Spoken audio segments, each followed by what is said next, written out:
আসসালামু আলাইকুম। আলহামদুলিল্লাহ, খোরশেদানির পক্ষ থেকে আমাদের ভাই নারায়ণগঞ্জ থেকে আসছে মোহাম্মদ কাউসার ভাই। সে দাঁড়িয়ে থেকে আমরা যে ন্যাচারাল মধুগুলো আসলে সংগ্রহ করি, আমরা যেহেতু ডিপার্টমেন্টটা ভাইরাস আপনারা বুঝাইতে চাই সবসময়, এই জন্য আমরা চাকগুলো কাটতেছি ভাই আর আমার সঙ্গে। আসলে আসলে প্রাকৃতিক মধু কেরোর অধীনে থাকে না, এটা ন্যাচারাল কায়দায় পড়ে থাকে বিল্ডিং গাছে বিভিন্ন জায়গায়। সেই মধুগুলো আমরা নিজে হাতে আর কি খুঁটে খুঁটে, আমি তো মোয়াল নিজে ব্যবসায়ী, নিজে সেলার, আমাদের মাধ্যমে আর কি দাঁড়িয়ে আছে, দেখবে যে কিভাবে ন্যাচারাল মধু চাকে হয়, কিভাবে সংগ্রহ করা হয়। কষ্ট করে এত কিছু করে এই যে ভেজাল কেন বলে, আমার মতো মোয়ালদের কারণে, আমার মতো ব্যবসায়ীদের কারণে। আর আমাদের তো সততা নেই।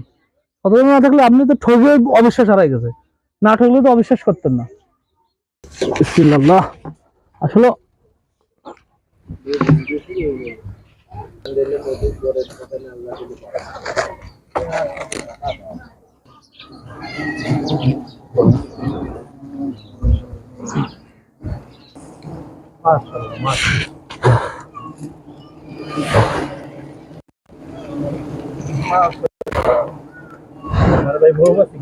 থাক, সমস্যা নেই।